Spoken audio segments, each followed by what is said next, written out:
Bienvenue sur Top Invest, la chaîne des top d'investissement. Ici, on parle essentiellement d'entreprises de qualité. Avons-nous une opportunité d'investissement sur Flatex DEGIRO? C'est la question à laquelle on va essayer de répondre en se basant sur les états financiers de la compagnie. Donc, ceci représente uniquement mon point de vue et non un conseil d'investissement. Flatex DEGIRO. Donc, aujourd'hui, je pense bien que cette compagnie-ci, on fait moins combien? Moins 35% en une journée. OK? Donc, on va essayer de voir. Il paraît que c'est à peu près parce que l'organe de régulation ici, allemand, a à peu près émis ici des observations sur la façon dont l'entreprise ici gère, enfin, je ne dirais pas le risque, mais sur certains éléments ici qu'on va essayer de déterminer à la lecture de ce document-ci. OK? Après ça, on fera l'évaluation, d'accord? Et on va se poser les bonnes questions. Qu'est-ce qu'il y a lieu de faire présentement? Donc, j'ai pris ce document-ci sur, enfin, c'est une information ici qui date d'aujourd'hui, d'accord? Et ça vient du site ici Trading Sat, d'accord, de BFM Bourse. Donc, on va y aller. Donc, Flatex DEGIRO chute en bourse alors qu'un audit de la BaFin a révélé des lacunes dans la gestion et le capital du courtier boursier allemand. Depuis le scandale Wirecard, le superviseur allemand se montre beaucoup plus vigilant. Le courtier boursier allemand Flatex DEGIRO perdait lundi près de 30% à la bourse de Francfort après avoir indiqué qu'un audit du superviseur BaFin a constaté des lacunes dans la gestion et le capital de l'entreprise. Donc là, présentement, je ne dirais pas que c'est un drapeau très très rouge, mais ça prête à attention. Quand on parle ici de lacunes, gestion et le capital, qu'est-ce que ça veut dire précisément? Quelles sont ces lacunes-là? Au niveau de la gestion, quelles sont ces lacunes? Au niveau du capital, quelles sont ces lacunes exactement? D'accord? À quoi est-ce que ça... Qu'est-ce que c'est... Enfin, quel pourrait être l'impact du point de vue financier? D'accord? L'action du courtier en ligne au SDAX des entreprises à petite et moyenne capitalisation s'enfonçait de 30% à 7,21 €, dont son plus bas niveau depuis avril 2020, après une ouverture en retrait de 38%. Des lacunes identifiées. Donc, le superviseur financier BaFin a identifié des lacunes dans certaines pratiques commerciales et la gouvernance d'entreprise. Pratique commerciale et la gouvernance d'entreprise. OK. Qu'est-ce que ça veut dire? Au niveau de la pratique commerciale, qu'est-ce qu'on reproche précisément à l'entreprise? Au niveau de la gouvernance, qu'est-ce qu'on reproche présentement à l'entreprise? Donc, ces deux termes ici qui ne sont pas bons. Pratique commerciale, encore je peux comprendre, mais gouvernance, c'est un peu compliqué. De toute façon, les deux mêmes sont alarmants. Donc, au terme d'un rapport d'audit remis en novembre, a fait savoir le groupe dans un communiqué samedi soir. Déjà, l'audit, il a été remis en novembre, OK. Donc, fin novembre, début novembre, on ne sait pas. Et l'audit en question, est-ce qu'on va y avoir accès en totalité afin de pouvoir apprécier ce qui a lieu de faire, ce qui a été dit? C'est la question que je me pose parce que moi, j'ai besoin de voir cet audit-là. Présentement, ici, on va lire ce document, enfin, on va lire cette note-ci et on va voir de quoi on parle en supplément. Donc, la BaFin a exigé que soient mises en œuvre des mesures pour assurer une bonne organisation de l'entreprise et du capital supplémentaire alors que le courtier en ligne a connu une forte croissance ces dernières années, sans que ces structures ne suivent au même rythme. Contacté par l'AFP, la BaFin n'a pas fait de commentaires. OK. Donc, ce qui veut dire qu'ils ont connu une croissance extraordinaire, ce qui est vrai, mais l'organisation n'a pas suivi. Donc, c'est-à-dire que pour la taille qu'ils ont présentement, ils devraient peut-être embaucher plus de personnes ou bien être plus rigoureux au niveau du contrôle de certains éléments. Peut-être que ça veut juste dire ça. D'accord? Donc, je mets juste des hypothèses ici, hein. Donc, pour répondre aux exigences du superviseur, la filiale bancaire du groupe Flatex DEGIRO Bank a nommé un nouveau responsable des risques parmi d'autres nominations pour muscler sa gouvernance. Bon, Flatex DEGIRO Bank fait quoi exactement? D'accord? Parce que je vous ai toujours dit que la banque ici, c'est la gestion du risque. Est-ce qu'il y a eu un manquement au niveau de la gestion du risque?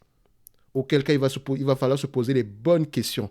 Parce qu'en réalité, s'ils ont un bras financier, un segment bancaire ici, ça complique les choses au niveau de l'analyse ici. C'est pour ça qu'il y a plusieurs moments où on m'a demandé d'analyser cette compagnie ici. Je n'ai jamais lu les rapports financiers de la compagnie. J'ai regardé les états financiers. Oui, on avait une croissance extraordinaire, mais je sais également que les compagnies qui font dans le courtage en ligne ici demandent un tout petit peu de lecture approfondie avant de faire une analyse quantitative. Parce que quantitativement, on va voir de belles choses comme la croissance du revenu, etc. Mais il ne faut pas aller regarder les free cash flow déjà. Et on va surtout se baser au niveau des net income. Or, quand je regardais les free cash flow de la compagnie ici, ils étaient très, très élevés. Les net income étaient 5 fois moins élevés que les free cash flow. Bon, je me suis dit, bon, je vais passer à autre chose parce que je ne vais pas me casser la tête pour une seule entreprise parce que ça me prend énormément de temps. So, ici, il faut faire attention. Quand vous avez une banque ici, le risque, c'est la gestion du risque, c'est la base. Je dis bien c'est la base. Je préfère encore une banque qui ne rapporte pas beaucoup d'argent, mais qui ne risque pas également énormément d'argent sur les marchés, d'accord? Qui ne risque pas de perdre l'argent ici de ses épargnants. C'est très, très important. Donc, la banque en question fait quoi exactement? Parce que toutes les banques ne font pas la même chose. Qu'est-ce qu'elle fait exactement? C'est la question qu'il faut se poser maintenant. On a nommé de nouveaux responsables ici des risques, parmi d'autres nominations pour muscler sa gouvernance. Cette entité bancaire va en outre être dotée de 50 millions d'euros de capitaux supplémentaires. Donc, on va la recapitaliser à 50 millions d'euros. Donc, il y a un problème au niveau de la banque. Il y a un problème au niveau de la banque. Maintenant, quelle sera l'ampleur du problème? Point d'interrogation. Est-ce que le 50 millions d'euros, c'est un début? Est-ce qu'il y aura d'autres émissions? Et le 50 millions de capital supplémentaire va venir d'où? Va provenir d'où? Est-ce qu'on va lever du capital? Est-ce qu'on va prendre dans les bénéfices qu'on a présentement? Point d'interrogation. Le courtier a également indiqué que ces recettes tirées de l'activité de ses clients sur les marchés vont croître moins que prévu cette année. OK, donc les recettes tirées de l'activité de ses clients sur les marchés. Donc, est-ce que vous savez par exemple que ces compagnies-ci on gagne de l'argent quand vous faites beaucoup de transactions? Donc, quand vous faites du DCA mensuel, c'est tout bénéfice pour eux parce qu'ils savent que chaque mois au moins, il y aura de l'argent qui va rentrer. D'accord? D'où l'intérêt pour ces entreprises-là de vous encourager à faire ce genre de choses. Attention, je ne vous dis pas encore une fois ici que le DCA, c'est mauvais, machin, non. Ça vous encourage à être discipliné dans votre capacité d'épargne. Maintenant, en termes de sélection d'actifs où vous allez allouer ce capital-là, un tout petit peu de jugeote supplémentaire serait important. C'est requis.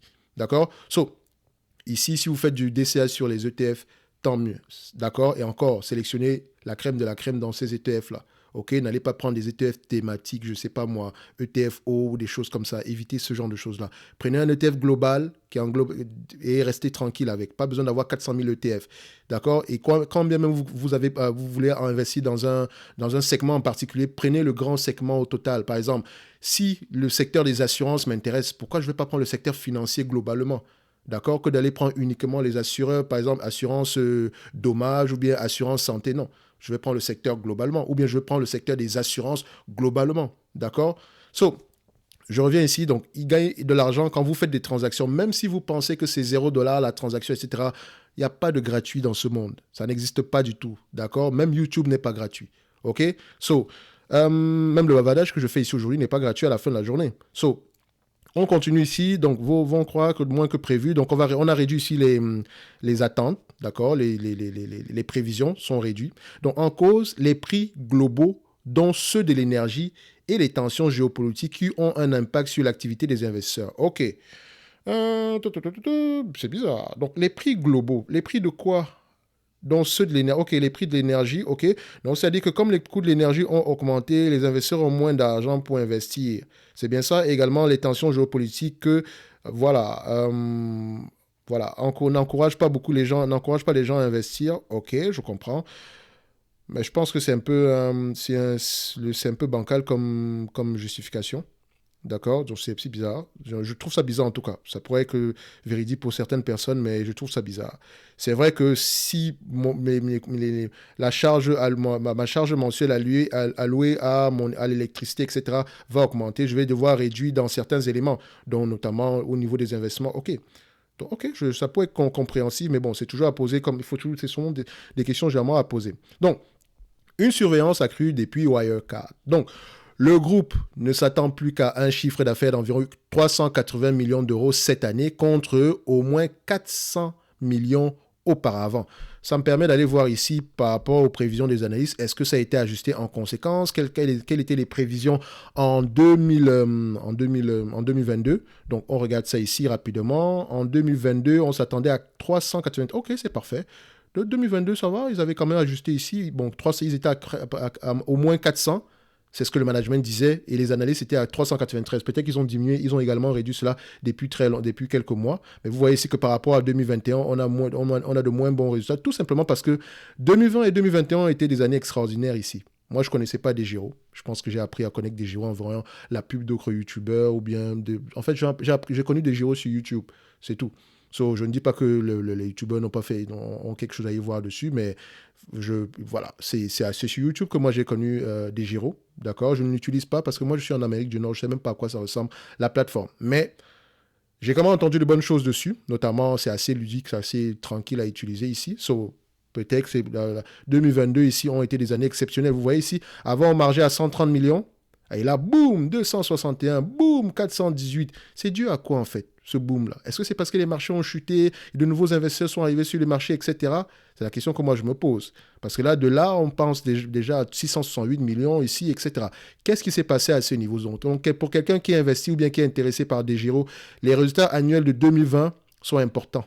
Et les résultats annuels de 2021 sont importants. Il faut les comparer. D'accord? So, on revient ici sur la note, donc 400 millions d'euros auparavant. L'entreprise Flatex a acquis en 2020 son rival néerlandais, OK, Degiro, pour former un groupe comptant aujourd'hui 2,3 millions de clients. OK, donc 2020 ici a été impacté positivement par l'acquisition également de Degiro. C'est pour ça que c'est Flatex Degiro, parce que c'était deux entités séparées avant. Avant, on avait Flatex et le rival néerlandais, c'était Degiro. OK, parfait, c'est bon. Donc, tout plus connu sous le nom ici, Degiro, mais sinon, l'entreprise qui détient Degiro, c'est Flatex Degiro. Donc, critiqué pour ses lacunes dans la surveillance du prestataire de paiement Wirecard qui a sombré dans une faillite scandaleuse, la BaFin se montre désormais, on redescend ici, désormais plus vigilante envers les groupes cotés. C'est une bonne chose. Moi, je trouve que c'est une bonne chose. S'il faut absolument qu'il y ait un scandale à la Wirecard afin que l'organisme de régulation ici ou bien de surveillance se mette à travailler, c'est une bonne chose. Moi, je ne refuse pas ça. Maintenant, est-ce qu'ils sont très pointilleux ou bien, voilà, ils sont un peu plus vigilants envers les entreprises? Ça ne dérange pas, les entreprises n'ont qu'à se mettre en ordre par rapport à ça, d'accord? Donc, maintenant, il faut poser la question au niveau de Flatex Degiro, est-ce que c'est une situation durable? Est-ce que c'est une situation temporaire? Donc, déjà ici, il faut creuser un tout petit peu plus. Donc, notamment, j'attendrai par exemple le conference call des rapports annuels ici pour essayer de voir qu'est-ce que le management dit par rapport à cette situation-là. Qu'est-ce qu'eux, ils disent? Comment est-ce qu'ils vont régler les choses? Quel sera l'impact financier pour les actionnaires de la compagnie? Donc, on dit ici que son concurrent Bourse Direct ne réagit pas à ces informations et reste stable à 3,32 € à la Bourse de Paris. Ah, je ne savais même pas que Bourse Direct était coté en bourse. Il y a beaucoup de choses que je ne connais pas. Donc, je vais essayer de voir ici, Bourse Direct. Je ne connaissais pas, je ne savais pas que c'était coté. On peut peut-être faire une analyse par rapport à ça, mais bref, on verra. Ici, c'est à peu près ce qui se passe. Donc, Flatex, ici, fait du moins 30%, notamment parce qu'il y a des observations qui ont été faites ici par l'organisme de régulation et ces observations-là, généralement, prêtent à confusion.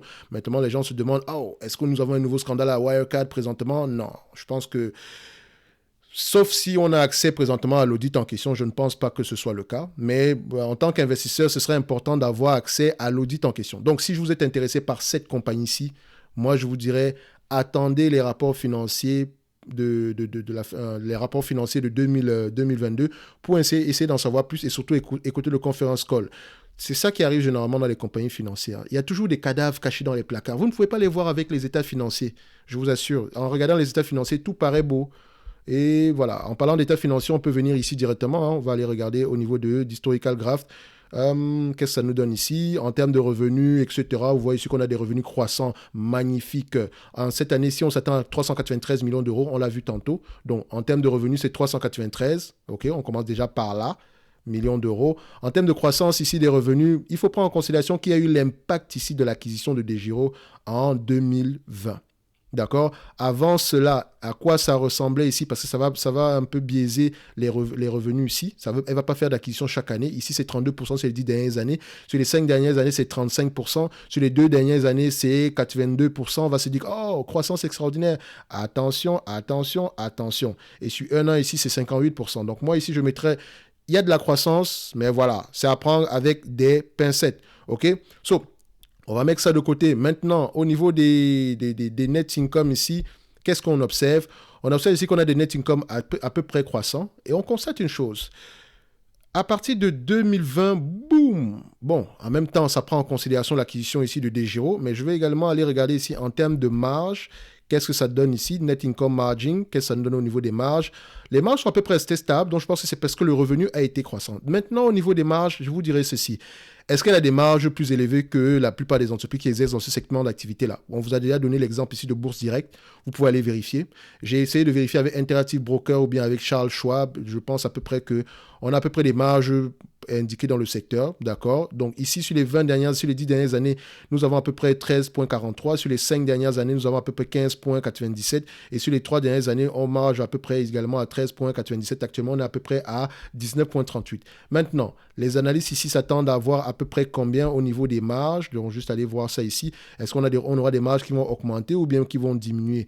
Donc, ici, qu'est-ce qu'on observe? Ouais, on pense même avoir des marges aux alentours de 30% par là. OK? Peut-être même plus que ça. Donc, actuellement, on est à 16%. Je pense que je vais déjà me limiter à 16%. D'accord? On va se limiter là. 16%.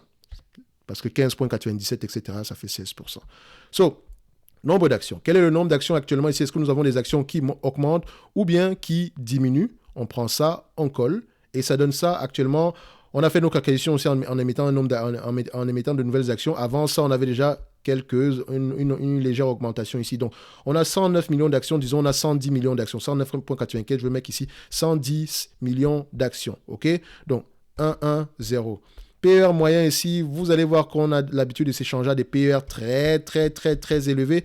Peut-être par rapport à la croissance ici, mais également, est-ce que vous pouvez comparer par rapport aux entreprises qui sont dans le même segment d'activité? Est-ce qu'elles ont tendance à avoir des PER très élevés? Notamment, est-ce que si je pense ici à une compagnie comme, on va même le faire ici, Bourse Direct est côté. Bon, on va regarder Bourse Direct. OK, Bourse Direct, qu'est-ce que tu nous apprends? Bourse Direct a des PER ici sur les 10 dernières années ici. La médiane ici de Bourse Direct, c'est 23 fois les bénéfices.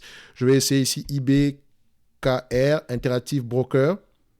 Ici, ouais, Interactive Broker, on a plutôt aux alentours de 25. Parfait. Donc, on peut à peu près être à ce niveau-là. D'accord, c'est parfait. On prend ça. On va prendre l'information ici. Donc, ici, en moyenne, 23, 25 fois les bénéfices. Bon. On a une compagnie de croissance, mais également avec la situation actuelle, est-ce qu'on va continuer à s'échanger à 25 fois les bénéfices? Moi, je ne sais pas, d'accord? Mais il y a quand même de la croissance dessus, donc on peut quand même retourner à 25 fois les bénéfices. Donc, on va le calculer en X20, d'accord? Et on va le calculer ici en X25, OK? Avec une préférence pour X20, d'accord? Maintenant, au niveau de la dette nette, et c'est là où la situation à peu près devient... Pour la dette nette, allez-y lire les rapports financiers. J'ai essayé de recoller les morceaux ici. Elle n'a pas de dette nette de moins 1 milliard et poussière, non. En fait, vu qu'il y a une activité bancaire ici à l'intérieur, faites attention au niveau de dette net ici. On va vous dire qu'il y a du cash net. Pourtant, ici, peut-être que la dette est à 0. Donc, faites attention. Je vais mettre dette 0. OK? 0, 0, 0. C'est pas que je vais vérifier si je n'ai pas vu de dette. Mais en tout cas, je n'ai pas vu de cash net non plus. D'accord? Parce que les current assets ici correspondent réellement aux current liability. Donc, c'est très similaire ici. So, il faut également voir qu'il y a le dépôt de leurs clients. Donc, par exemple, si vous êtes dans des Giro, vous avez peut-être investi 10 000 euros, d'accord? 10 000 euros ne sont pas totalement investis en actions. Il y a peut-être 2 000 euros qui sont encore là dans votre compte ici. Donc, qu'est-ce que des Giro va faire avec? Ils vont le mettre dans leur compte, mais c'est pas leur cash à eux, d'accord? Donc, ils vont créer également une charge par rapport à ce cash-là. So, 20 fois les bénéfices ici, qu'est-ce qu'on a? Qu'est-ce qu'on fait aujourd'hui? On fait 393 multiplié par 16%, d'accord? Moins la dette nette, vu qu'il n'y en a pas, enfin, il n'y a pas de dette nette ici, donc on multiplie par 20 fois les bénéfices, excusez-moi. Moins la dette nette, vu qu'il n'y en a pas ici, d'accord, on divise par le nombre d'actions directement, 110 millions, ça donne ici au total 11,43 €. 11,43 €. Vu que je n'ai pas enlevé de dette nette ni quoi que ce soit, je vais juste faire le 11,43 divisé par 20, multiplié ici par 25, ça nous donne ici 14,30, 14,29, ou bien on fait 14,30. Maintenant, on se dirait ici que l'entreprise est sous-évaluée, parce qu'aujourd'hui, ça coûte à 7 €, etc. Mais. Rien ne nous dit que les marges ne vont pas diminuer. OK? Rien ne nous dit que les risques actuels qu'on mentionne ne vont pas porter atteinte à la croissance. OK? So, c'est vraiment à prendre avec des pincettes. Et je vous encourage vivement à lire vos rapports financiers ici. Et si c'est trop difficile, passez à autre chose. On ne va pas se compliquer la tâche. Et si quand bien même vous lisez, l'entreprise vous plaît toujours, voilà, n'allez pas mec, ne faites pas comme moi, n'allez pas acheter du Asos en mettant 5% de vos capitales. Allez-y avec 1% au moins. D'accord? So, 14%, on va mettre à 14 € ici, donc je dirais 11,43 €. D'accord? Je serai aux alentours des 11,43 € ici. Donc, je pourrais également comparer quelles sont les marges dans ce secteur-là. Par exemple, si je prends ici les margins, Margin. Donc déjà, ils vont couper le dividende, s'il y en avait, d'accord? Donc je n'ai même pas vérifié ça ici, mais il y a de fortes chances qu'ils le coupent, s'il y en avait, bien sûr. Donc s'ils rachetaient également les actions, ils vont arrêter de le faire. Donc ici, je suis en train de comparer les marges, Interactive Broker, etc. Ouais, quand même, hein. Interactive Broker a des marges à peu près de... Voilà, ils sont à peu près aux alentours de 10%. Bourse Direct, je pense également qu'ils sont sur les dernières années, ils sont à peu près aux alentours de 10% à partir de 2020. Donc 2020 était une année extraordinaire, peut-être que ça continue. Et Flatex est à des niveaux assez élevés depuis très longtemps. Qu'est-ce qui se passe? Peut-être que Flatex va retourner à 10% ici parce que là, on a pris 16. Donc faites attention parce que si on retourne à 10%, si on va à 10% par exemple, il faut vous dire ici qu'il y aura un impact négatif. Donc, on va plutôt avoir une valorisation aux alentours des 9 euros par là. Donc, peut-être 10 euros ici, ça pourrait être suffisant, mais posez-vous les bonnes questions. Moi, ici, j'irai à 11,43 € et encore, c'est avec des pincettes parce que de toutes les façons, on ne prend pas de décision d'achat ou de vente en se basant uniquement sur des éléments quantitatifs. Il faut maintenant regarder le business model en lui-même. Il faut également regarder ici que l'observation en question, est-ce qu'on m'a donné les informations concernant l'audit en question? Est-ce que je peux y avoir accès? Parce qu'il me semble, est-ce que c'est une information confidentielle? Auquel cas, si c'est une information confidentielle, ok, il n'y a pas de souci, moi je passe à autre chose. Parce que je n'aime pas être dans l'inconnu. Ok? Ceci n'est que mon avis. D'accord? Quantitativement, on sera sous-évalué. Mais le quantitatif ici, en ce moment, si vous ne pouvez pas prendre une décision d'investissement, de toutes les façons, on ne prend pas de décision d'investissement en se basant uniquement sur les éléments quantitatifs. Sur les éléments quantitatifs ici, on a de très bonnes informations. On a des informations encourageantes. Mais maintenant, pour appuyer ces informations-là, il faut lire les rapports financiers. OK? On va se donner rendez-vous sur la prochaine vidéo. Et comme d'habitude, je me réserve le droit de me tromper. Donc, à bientôt. Merci.